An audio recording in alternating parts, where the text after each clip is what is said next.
అందరికీ నమస్తే. Welcome to my channel V for vocabulary in Telugu. Last వీడియోకి అసలు ఎగ్జాంపుల్స్ రియల్లీ చాలా బాగా చెప్పారు. ఎవరెవరు కరెక్ట్గా ఆన్సర్ చెప్పారు అనేది ఇప్పుడు నేను చెప్తాను చూడండి. ప్రకాష్ వరగంటి గారు, జనార్దన్ గారు, వరప్రసాద్ గారు, రాజు గారు, క్రాంతి పసుపులేటి గారు, శరత్ గారు, వీళ్ళందరూ కరెక్ట్గా చెప్పారండి. చాలా సూపర్గా చెప్పారు. సో మనం ఈరోజు దాని గురించి ఫుల్ ఫ్లెడ్జ్డ్గా నేర్చుకుందాం. నేను మీకు ఇచ్చినటువంటి ఛాలెంజ్ వచ్చేసరికి క్రాస్ చెక్. దీని గురించి ఇప్పుడు నేర్చుకుందాం ఫుల్ ఫ్లెడ్జ్డ్గా. Cross check. క్రాస్ చెక్ అని పలకాలండి. క్రాస్ చెక్ అంటే మరొక్కసారి పరిశీలించు, లేదు అంటే రెండోసారి పరిశీలించడం, ధృవీకరించడం, తనిఖీ చేయడం అని అర్థం అన్నమాట. మనకు అర్థమయ్యే భాషలో చెప్పాలి అంటే అనేక మూలల నుండి సమాచారం కరెక్ట్గా ఉందా లేదా అని తెలుసుకొని ఫైనల్గా ఒక డెసిషన్కి రావడం క్రాస్ చెక్ అంటే ఒక పరిగణలోకి తీసుకోవడం అని అర్థం అన్నమాట. క్రాస్ చెక్ అనేది ఒక వెర్బ్ అండి. To make sure that information అని అర్థం. ఏదైనా సరే ఒకటి చేసే ముందు ఫైనల్గా ఒక డెసిషన్ లేదా ధృవీకరించడం, నిర్ధారించే ముందు 1-2 సార్లు తనిఖీ చేయడాన్నే క్రాస్ చెక్ అంటారు. సో దీన్ని జనరల్గా మనం ఈ వర్డ్ ప్లేస్లో ఏం వాడుతూ ఉంటామంటే reconfirm, confirm, validate, quality control అని వాడాల్సిన సందర్భంలో మనం అడ్వాన్స్డ్ లెవెల్లో క్రాస్ చెక్ అని కూడా చెప్పచ్చండి. గుర్తుపెట్టుకోండి. దీన్ని మనం ఇక్కడ బాక్స్లో ఇచ్చింది చంకు మెదడండి. చంకు మెదడు అంటే ఏం లేదు. సో ఎంతటి కష్టమైన పదాన్నైనా, నోరు తిరగనటువంటి పదాన్నైనా ముక్కలుగా విడదీసి పలకడాన్నే చంకు మెదడు అంటారు. ఆ విడదీసిన ముక్కల్ని సిలబల్స్ అంటారు. గుర్తుపెట్టుకోండి. ఇప్పుడు ఇక్కడ ఎన్ని సిలబల్స్ ఉన్నాయి? 2 సిలబల్స్ ఉన్నాయి. ఎలా పలకాలి? Cross check. క్రాస్ చెక్ అని విడదీసి పలకడం ద్వారా ఈజీగా ప్రొనౌన్స్ చేయగలుగుతాం. తప్పులు పోకుండా స్పెల్లింగ్ అనేది కరెక్ట్గా రాయగలుగుతామండి. గుర్తుపెట్టుకోండి. దీన్ని మనం ఇంగ్లీష్లో వాడి మాట్లాడడానికి ఎగ్జాంపుల్స్ చూద్దాం. Please cross check the details before submitting the form. అంటే ఒక ధ్రువపత్రాన్ని పంపే ముందు మీరు వివరాలన్నీ, మీరిచ్చిన డేటా అంతా కరెక్ట్గా ఉందా లేదా క్రాస్ చెక్ చేసుకోండి అని అర్థం అన్నమాట. ఇంకొక ఎగ్జాంపుల్ చూద్దాం. Cross check the spelling of the word in the dictionary. Cross check the spelling of the word in the dictionary. ఆ పదం యొక్క స్పెల్లింగ్ను డిక్షనరీలో మళ్ళీ తనిఖీ చెయ్యి, మళ్ళీ ఇంకొకసారి పరిశీలించు, కరెక్ట్గా రాసావా లేదా అని అర్థం అన్నమాట. సో క్రాస్ చెక్ గురించి మీకు ఇంకా డౌట్స్ ఏం లేవనుకుంటున్నాను. మీరు ఇంకెవరైనా ఇంకా ఏదైనా ఎగ్జాంపుల్స్ చెప్పాలంటే ఎవరైనా సరే ఖచ్చితంగా కమెంట్ సెక్షన్లో కమెంట్ చేయండి. సో మీకు అర్థమైంది అనుకుంటున్నాను. ఈరోజు మనం ఒక ఇంట్రెస్టింగ్ అండ్ యూస్ఫుల్, చాలా ఇంపార్టెంట్ టాపిక్లోకి వెళ్ళిపోదాం.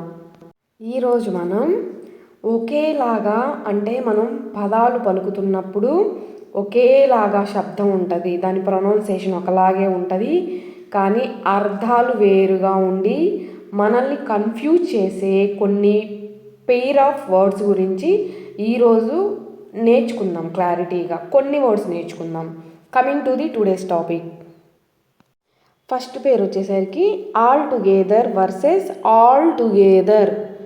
సో మీకు అర్థమైంది కదా, ప్రొనౌన్సియేషన్ అనేది మనం నువ్వు స్పీడ్గా వలుకు, స్లోగా వలుకు, ఎలా వలికినా కానీ ఒకేలాగా ఉన్నట్లు అనిపించిద్ది. కానీ ఇలాంటి కన్ఫ్యూజ్ చేసే పదాలలో కామన్గా ఉండేది ఏంటంటే ఏదో ఒక లెటర్ డిఫరెన్స్ ఉంటుందండి ఖచ్చితంగా. ఇంకోటి వే ఆఫ్ రైటింగ్ అనేది కొంచెం తేడా ఉండొచ్చు. దీనివల్ల ఏంటంటే అర్థాలు పూర్తిగా వేరు.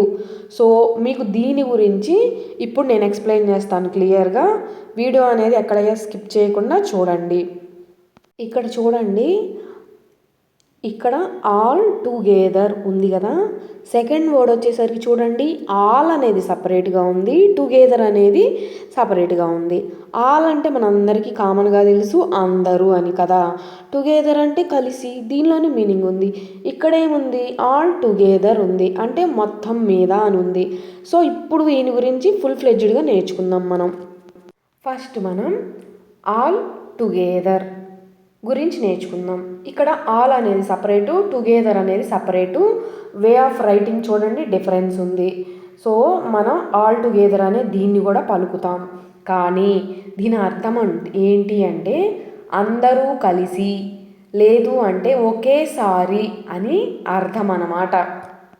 ఇదేంటి అంటే ఒక గ్రూప్ ఆఫ్ పీపుల్ లేదంటే థింగ్స్ గురించి చెప్పాల్సిన సందర్భంలో మనం ఆల్ టుగెదర్ అని వాడతామండి. సో చెప్పాను కదా మీకు ఆల్రెడీ, ఆల్ టుగెదర్ అంటే ఒకేసారి, ఒకే సమయంలో అని అర్థం అన్నమాట. సో దీన్ని ఎగ్జాంపుల్ చూద్దాం. ఇప్పుడు క్లియర్గా చూడండి. ఫస్ట్ ఎగ్జాంపుల్ వచ్చేసరికి లెట్స్ సింగ్ ఆల్ టుగెదర్, మనం అందరం కలిసి పాట పాడదాం. నెక్స్ట్ ఎగ్జాంపుల్ వచ్చేసరికి they came all together to the party, వాళ్ళు పార్టీకి అందరూ కలిసి వచ్చారు. సో ఇక్కడ అర్థమైంది కదా, మనం ఏదైనా ఒక గ్రూప్ ఆఫ్ పీపుల్, లేదు అంటే ఒకే సమయంలో, ఒకే టైంలో, ఒకేసారి ఏదైనా ఒక పని చేస్తున్నప్పుడు మనం ఆల్ టుగెదర్ అని వాడతామండి, గుర్తుపెట్టుకోండి. నెక్స్ట్ వర్డ్ వచ్చేసరికి ఆల్ టుగెదర్. ఇక్కడ వర్డ్లో ఎలాంటి సపరేషన్స్ లేవు, అబ్జర్వ్ చేయండి. ఇక్కడ ఒక ఎల్ అనేది లేదు, ఓన్లీ ఏఎల్ అనే ఉంది.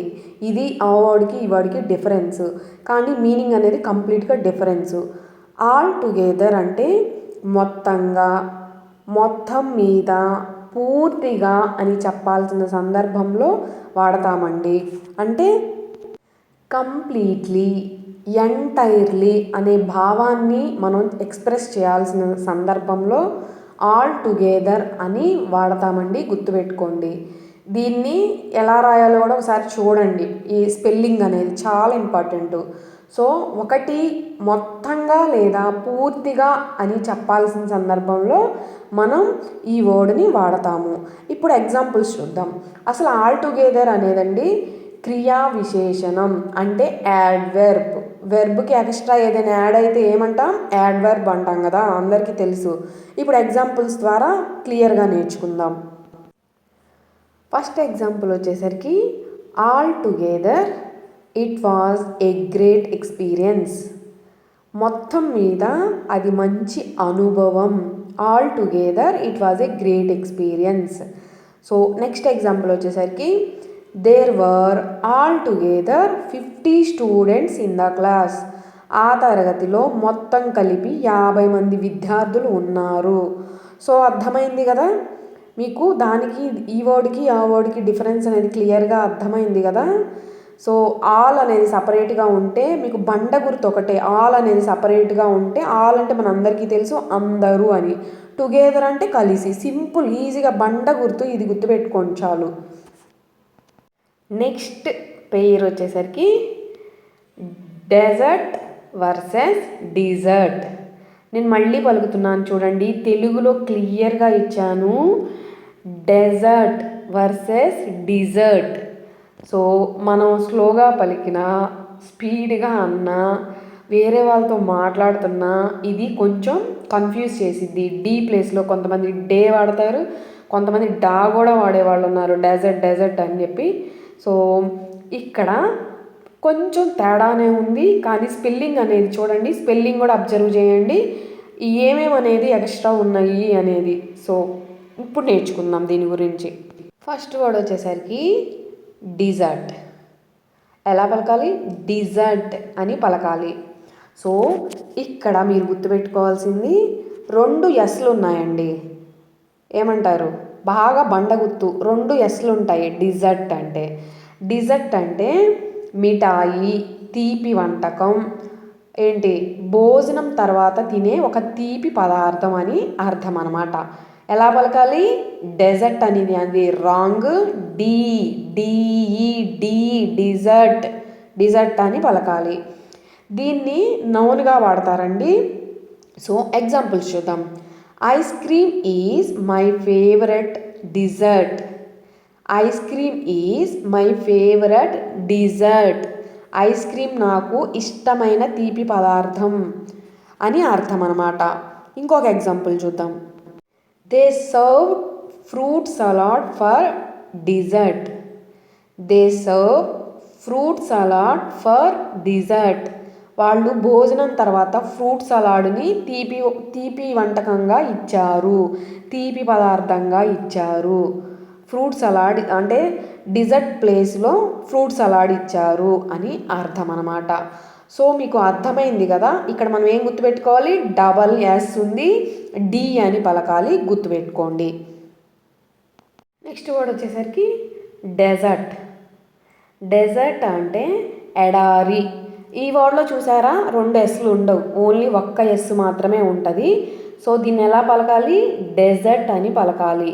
సో డెజర్ట్ అంటే ఎడారి, ఇసుక భూమి అని అర్థం అన్నమాట.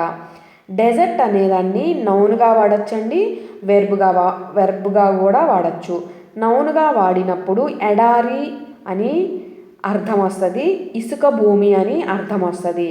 అదే వెర్బ్గా వాడినప్పుడు విడిచి వెళ్ళిపోవడం, వదిలి వెళ్ళిపోవడం, లేదు అంటే పరారవ్వడం అని అర్థం అన్నమాట.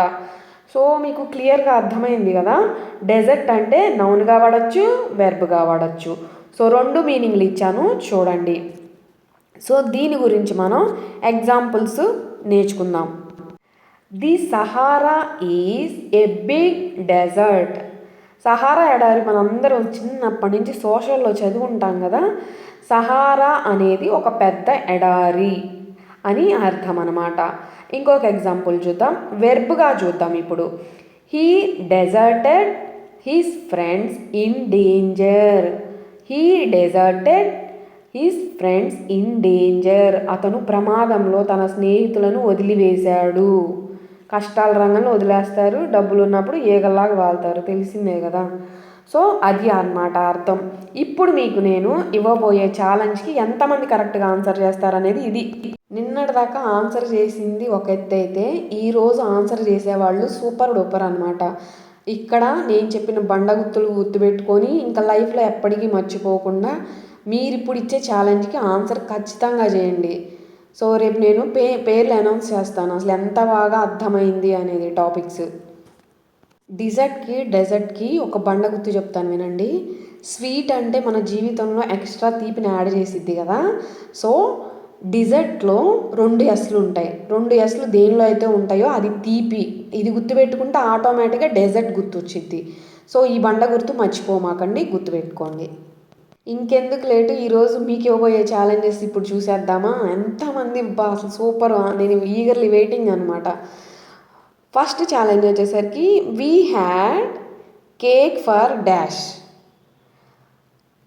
డెజర్ట్ వచ్చిద్దా ఓకేనా. ఇది కొంచెం ఈజీ అవుతుంది అనుకుంటా మీకు. ఓకే, నెక్స్ట్ ఎగ్జాంపుల్ వచ్చేసరికి వీ వెంట్ డాష్. దానిలో ఆల్ టుగెదర్ వచ్చిద్దా, ఆల్ టుగెదర్. సో కరెక్ట్గా గెస్ చేయండి.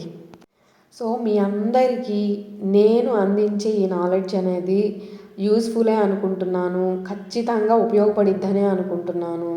మీ అందరికీ నచ్చినట్లయితే జస్ట్ వీడియో చూడకుండా నా కోసం ఒక చిన్న లైక్ ఇవ్వండి. మీరు లైక్ ఇవ్వడం వల్ల ఇంకొక 10 మందికి రీచ్ అవుతుంది. అలాగే మీకు నచ్చినట్లయితే ఎవరికైనా యూస్ఫుల్ అంటే ఖచ్చితంగా షేర్ చేయడం మర్చిపోకండి. Thanks for watching my video.